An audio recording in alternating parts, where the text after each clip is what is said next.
I would kick off a new series called Bedtime Stories. And the very first story I am choosing to read is by Hans Christian Andersen. And you might have heard of it. It is called The Snow Queen. It's made up of 6 stories, which I believe are actually chapters, not stories. But I shall call them stories as they are in the text. And let us begin with the first story. The first story is called Which Treats of a Mirror and of the Splinters. Now then, let us begin. When we are at the end of a story, we shall know more than we know now.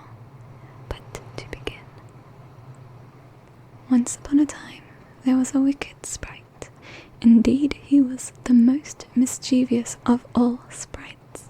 One day he was in very good humour, for he had made a mirror with the power of causing all that was good and beautiful, when it was reflected therein, to look poor and mean.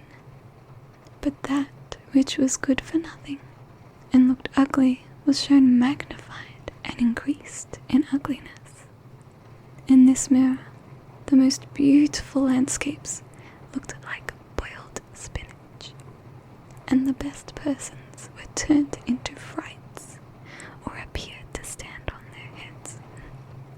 Their faces were so distorted that they were not to be recognized, and if anyone had a mole, you might be sure that it would be magnified and spread over both nose and mouth. "That's glorious fun," said the sprite. If a good thought passed through a man's mind, then a grin was seen in the mirror, and the sprite laughed heartily at his clever discovery. All the little sprites who went to his school, for he kept a sprite school, told each other that a miracle had happened, and that now, only as they thought, it would be possible to see how the world really looked. They ran about with the mirror, and at last there was not a land or a person who was not represented distorted in the mirror. So when they thought they would fly up to the sky and have a joke there, the higher they flew with the mirror, the more terribly it grinned. They could hardly hold it fast. Higher and higher still they flew, nearer and nearer to the stars, when suddenly the mirror shook so terribly with grinning that it flew out of their hands and fell onto the earth, very dashed in 100 million and more pieces. And now it worked much more evil than before, for some of these pieces were hardly so large as a grain of sand, and they flew about in the wide world, and when they got into people's eyes, there they stayed, and then people saw everything perverted, only had an eye for that which was evil. This happened because the very smallest bit had the same power which the whole mirror had possessed. Some persons even got a splinter in their heart, and then it made one shudder, for their heart became like a lump of ice.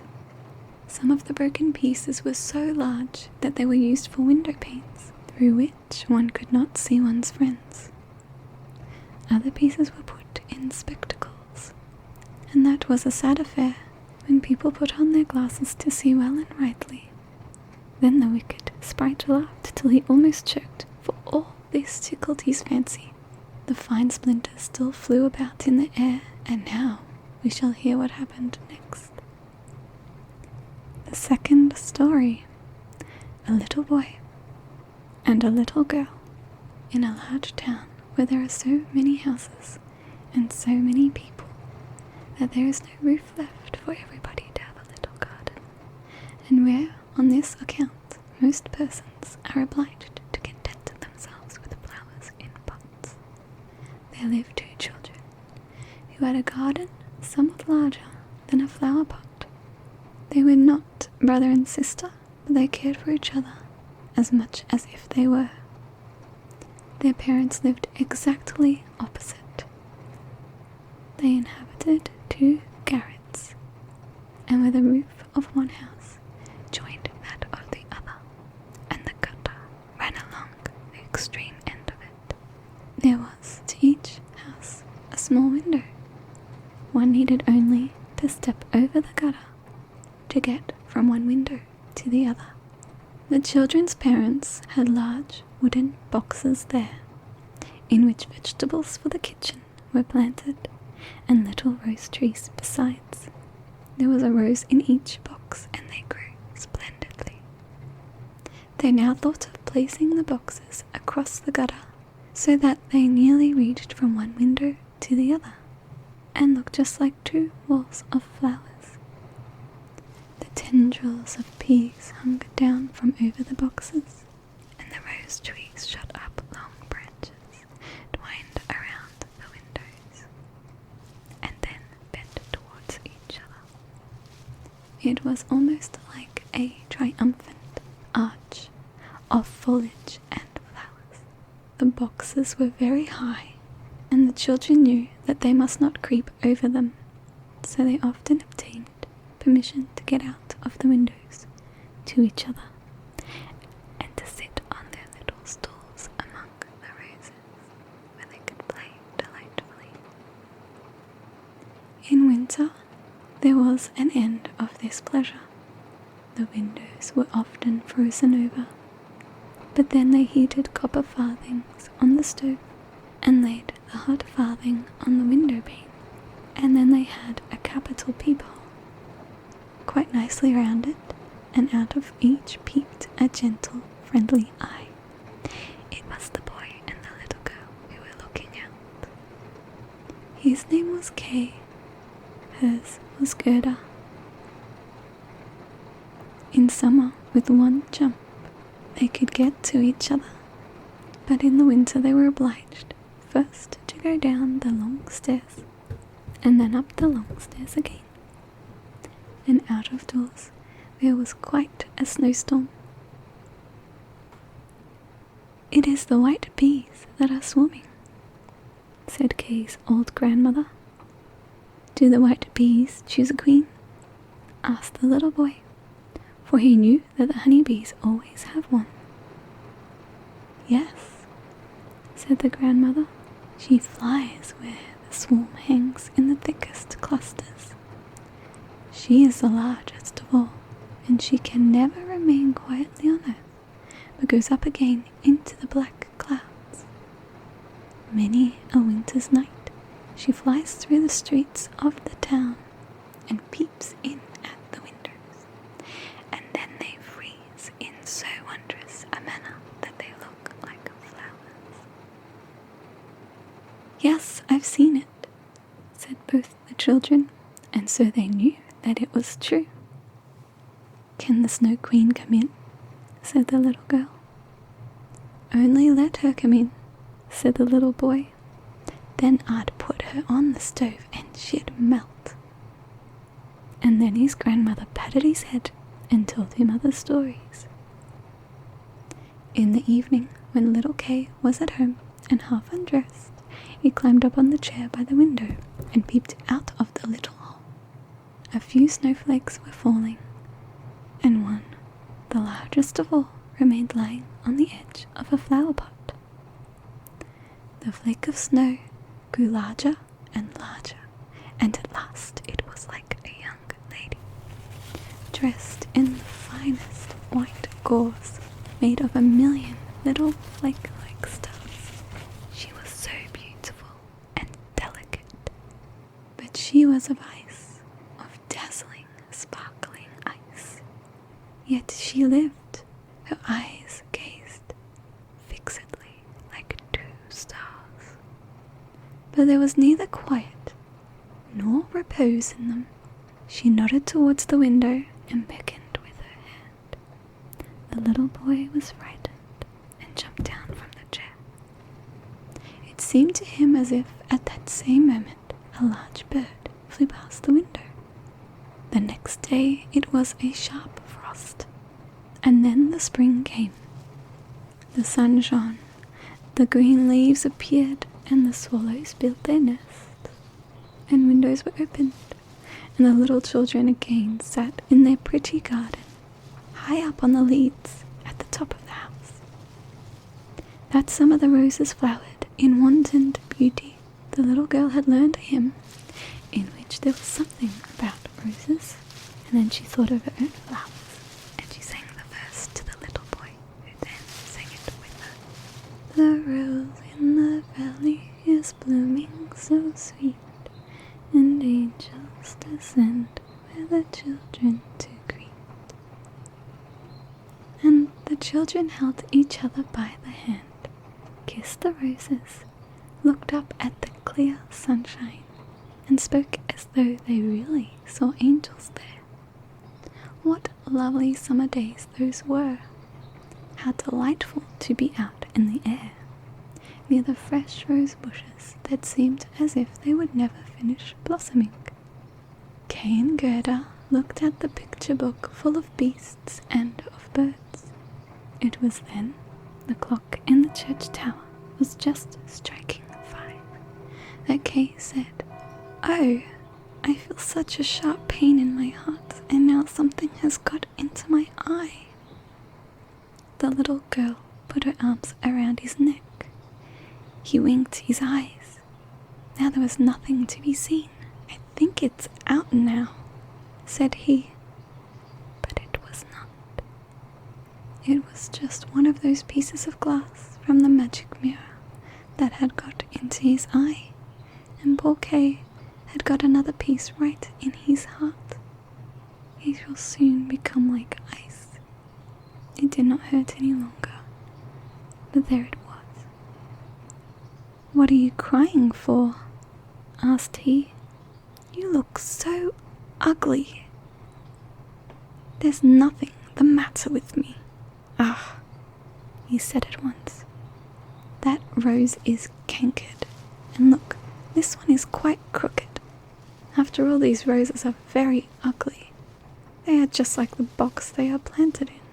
Then he gave the box a good kick with his foot and pulled both the roses up. "What are you doing?" cried the little girl as she perceived her fright. He pulled up another rose, got it at the window, and hastened off from dear little Gerda. Afterwards, when she brought her picture book, he asked, "What horrid beasts have you there?" And if his grandmother told them stories, he always interrupted her. Besides, if he could manage it, he would get behind her, put on her spectacles, and imitate the way of her speaking.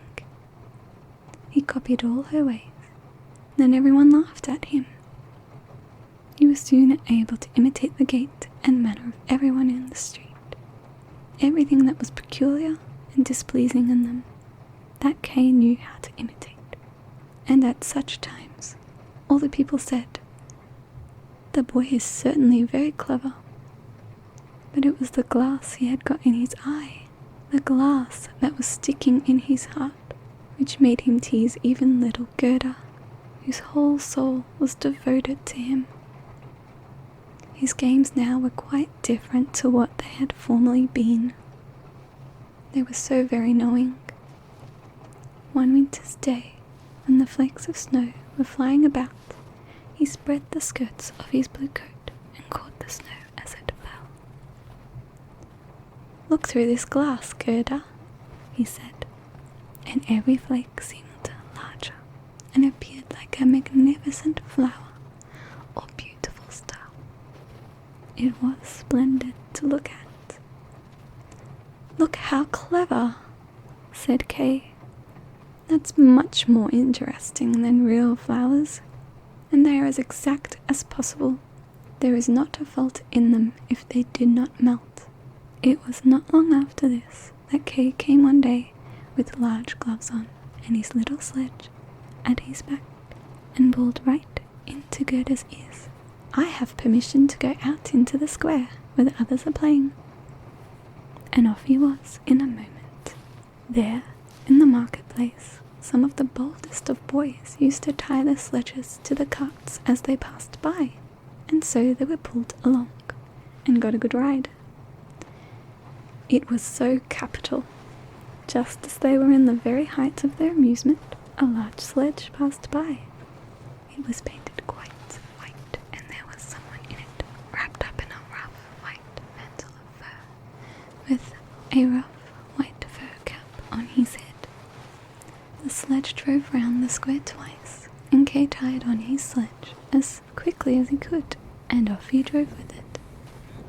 On they went quicker and quicker into the next street, and the person who drove turned round to Kay and nodded to him in a friendly manner, just as if they knew each other.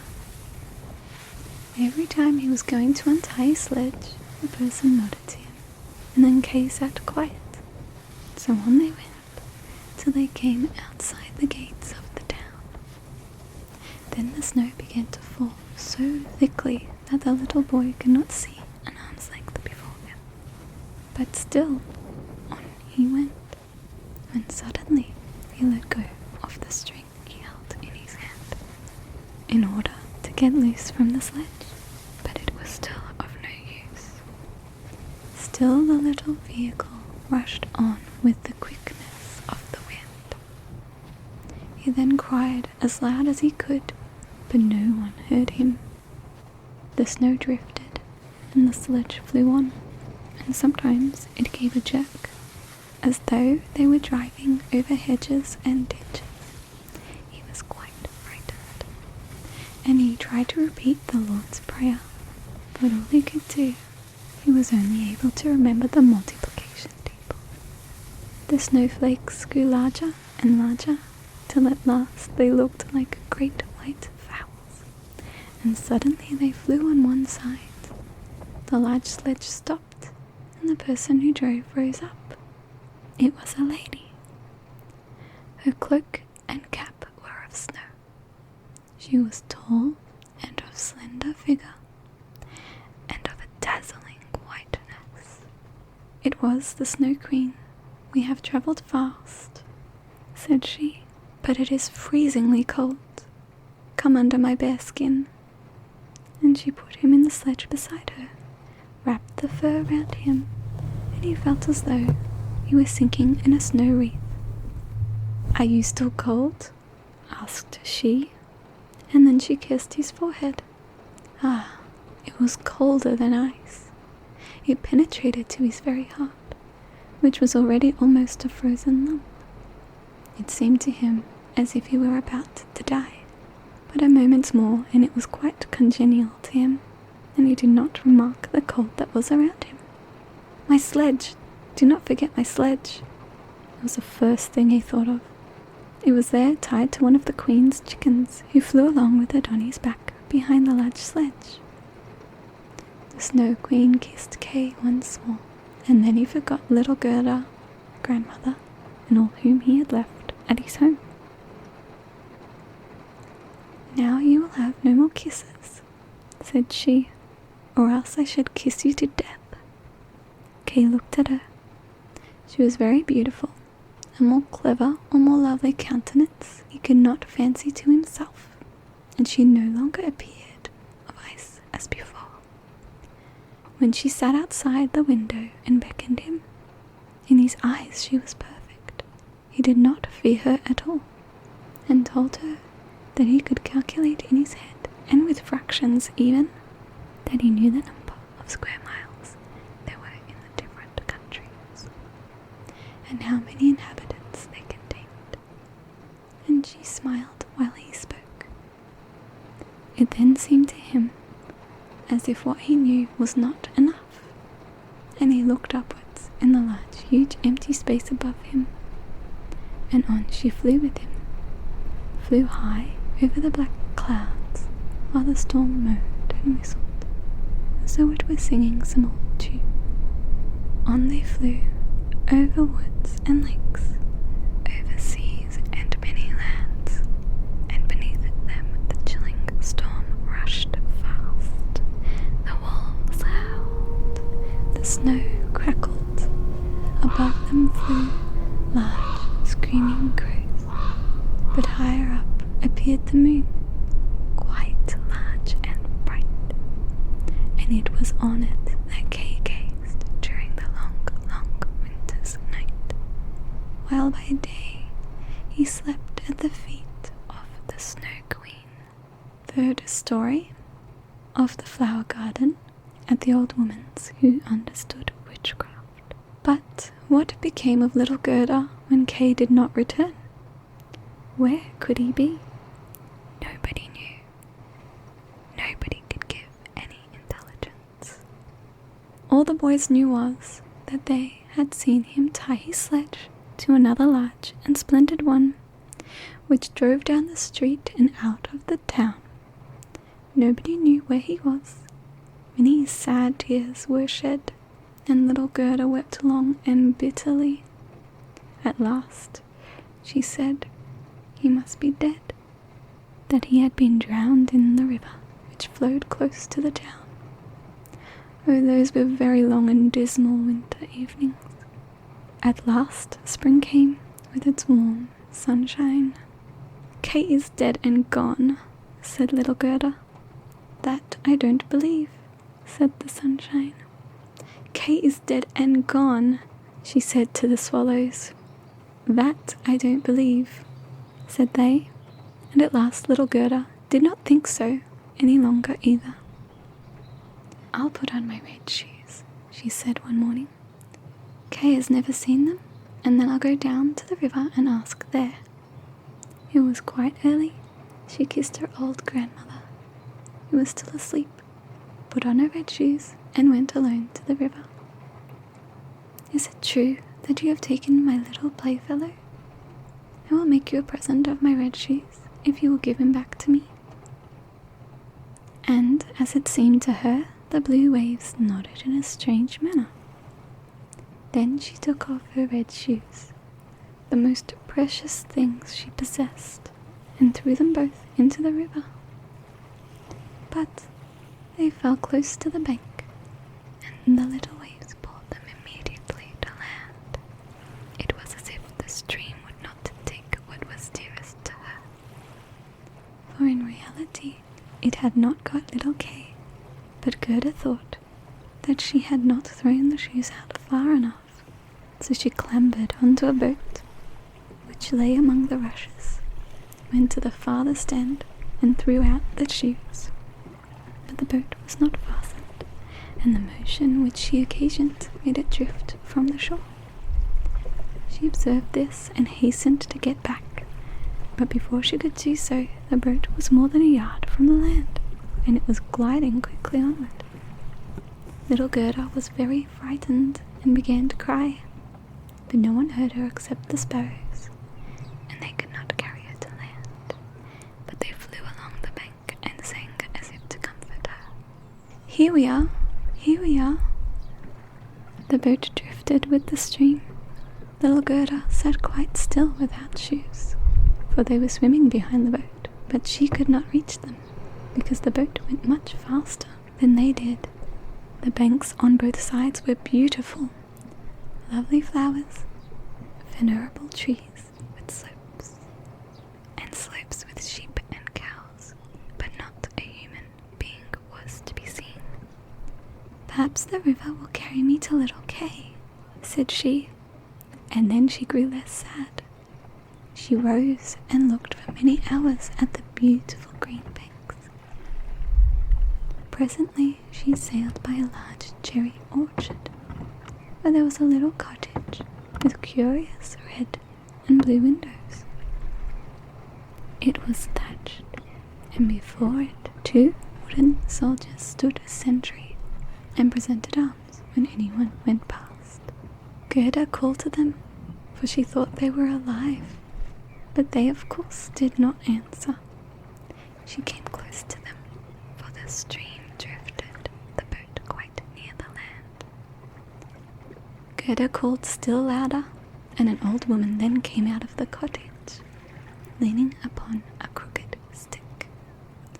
She had a large, broad-brimmed hat on, painted with the most splendid flowers. Poor little child, said the old woman. How did you get upon the large, rapid river, to be driven about so in the wide world? And then the old woman went into the water, caught hold of the boat with her crooked stick, drew it to the bank, and lifted little Gerda out.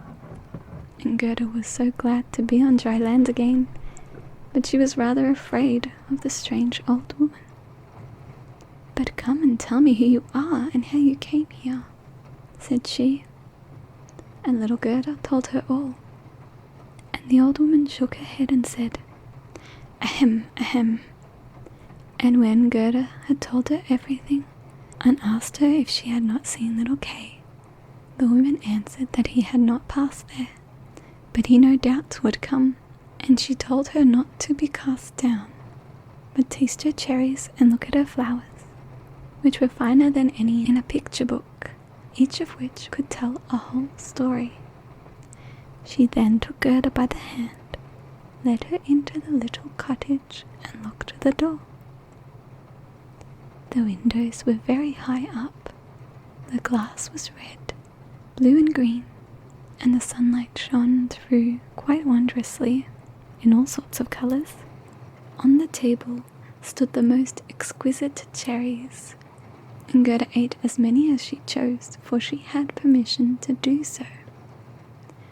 While she was eating, the old woman combed her hair with a golden comb, and her hair curled and shone with a lovely golden colour around that sweet little face, which was so round and so like a rose. "I have often longed for such a dear little girl," said the old woman. "Now you shall see how well we agree together." And while she combed little Gerda's hair, the child forgot her foster brother Kay more and more. For the old woman understood magic, but she was no evil being. She only practiced witchcraft a little for her own private amusement, and now she wanted very much to keep little Gerda. She therefore went out in the garden, stretched out her crooked stick towards the rose bushes, which beautifully, as they were blowing, all sank into the earth, and no one could tell where they had stood. The old woman feared that if Gerda could see the roses, she would then think of her own, would remember little Kay, and run away from her. She now led Gerda into the flower garden. Oh, what odour and what loveliness was there! Every flower that one could think of in every season stood there in fullest bloom. No picture book could be gayer or more beautiful. Gerda jumped for joy and played till the sun set behind the tall cherry tree. She then had a pretty bed with a red silken coverlet filled with blue violets. She fell asleep and had as pleasant dreams as ever a queen on her wedding day. The next morning she went to play with the flowers in the warm sunshine, and thus passed away a day. Gerda knew every flower, and numerous as they were, it still seemed to Gerda that one was wanting, though she did not know which. One day, while she was looking at the hat of the old woman painted with flowers, the most beautiful of them all seemed to her to be a rose. The old woman had forgotten to take it from her hat when she made the others vanish in the earth. But so it is when one's thoughts are not collected. "What?" said Gerda. "Are there no roses here?" She ran about amongst the flower beds and looked, but there was not one to be found. She then sat down and wept, but her hot tears fell just where a rose bush had sunk, and when her warm tears watered the ground, the tree shot up suddenly as fresh and blooming as when they had been swallowed up. Gerda kissed the roses, thought of her own dear roses at home, and with them of little Kay. "Oh, how long have I stayed?" said the little girl. "I intended to look for Kay. Don't you know where he is?" she asked of the roses. "Do you think he is dead and gone?" "Dead he certainly is not," said the roses. "We have been in the earth where all the dead are, but Kay was not there." "Many thanks," said little Gerda, and she went to the other flowers, looked into their cups and asked, "Do you know where little Kay is?" But every flower stood in the sunshine and dreamed of its own fairy tale or its own story, and they all told her very many things, but not one knew anything of Kay.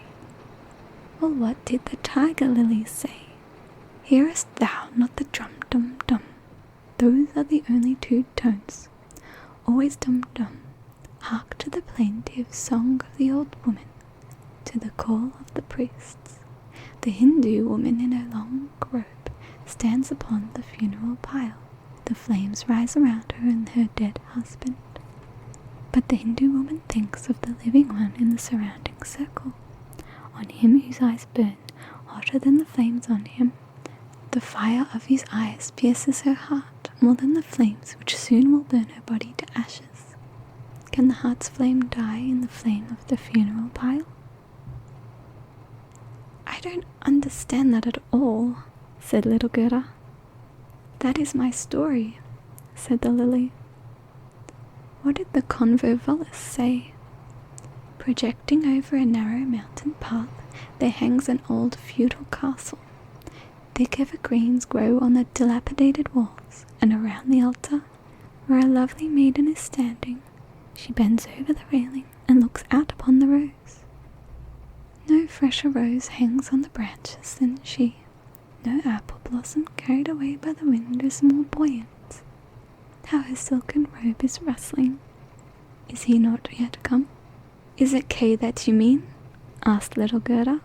"I am speaking about my story, about my dream," answered the convolvulus. "What did the snowdrop say?" "Between the trees a long board is hanging. It is a swing. 2 little girls are sitting in it, and swing themselves backwards and forwards. Their frocks are as white as snow, and long green silk ribbons flutter from their bonnets. Their brother, who's older than they are, stands up in the swing. He twines his arm around the cords to hold himself fast, for in one hand he has a little cup, and in the other a clay pipe. He is blowing soap bubbles. The swing moves, and the bubbles float in charming changing colours. The last is still hanging to the end of the pipe, and the rocks in the breeze. The swing moves. The little black dog, as light as a soap bubble, jumps up on his hind legs to try to get into the swing. It moves, the dog falls down, barks, and is angry. They tease him, the bubble bursts. A swing, a bursting bubble, such is my song. What are you relate may be very pretty, but you tell it in so melancholy a manner, and do not mention Kay. What do the hyacinths say? There were once upon a time 3 sisters, quite transparent and very beautiful. The robe of one was red, and that of the second blue, and that of the third white. They danced hand in hand beside the calm lake in the clear moonshine. They were not elfin maidens, but mortal children. A sweet fragrance was smelt, and the maidens vanished in the woods. The fragrance grew stronger. 3 coffins, and in them 3 lovely maidens, guided out of the forest and across the lake. The shining glowworms flew around like little floating lights. Do the dancing maidens sleep, or are they dead? The odor of the flowers says they are corpses.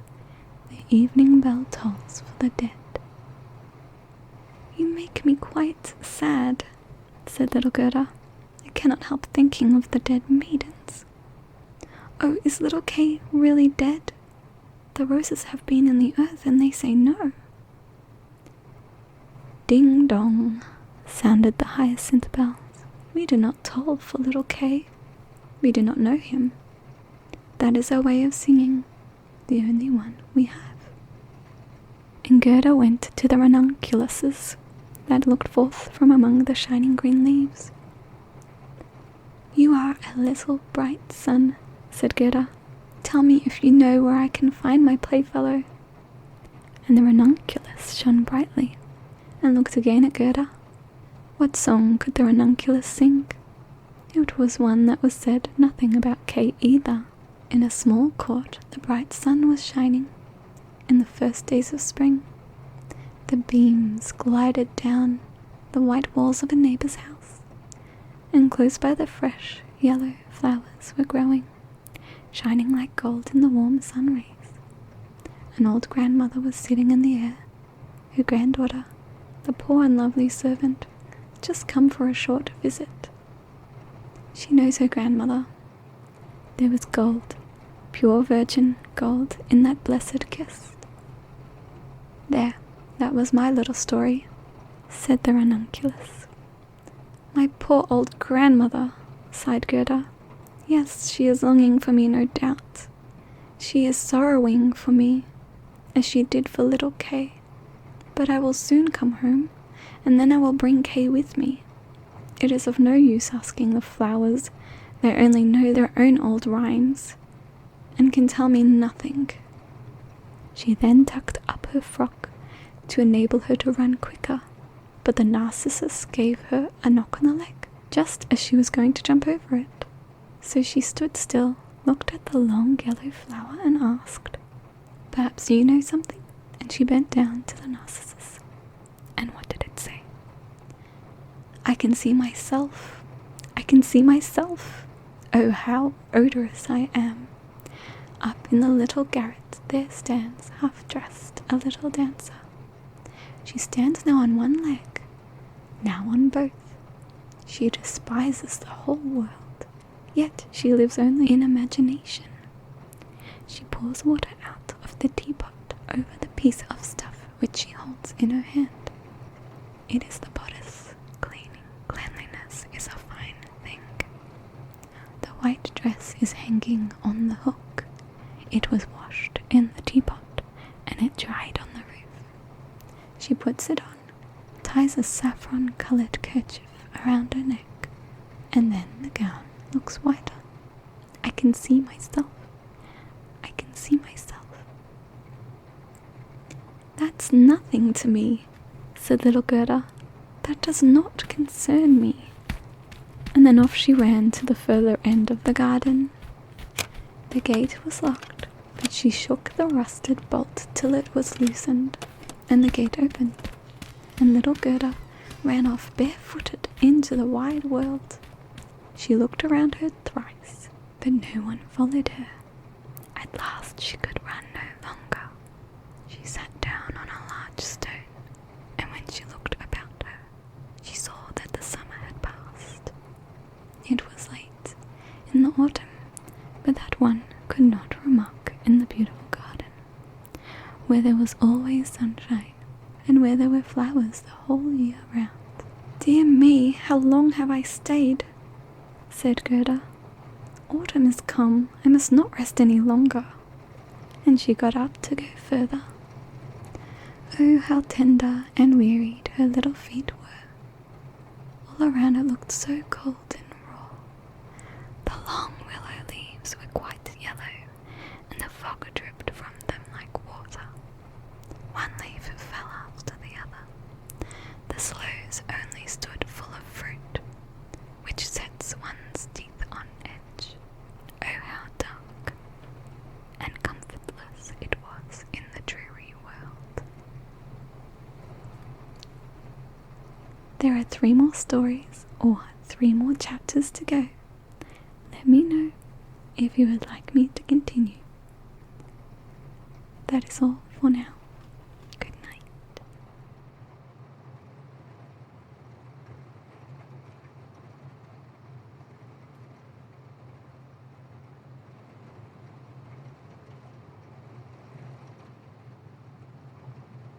This has been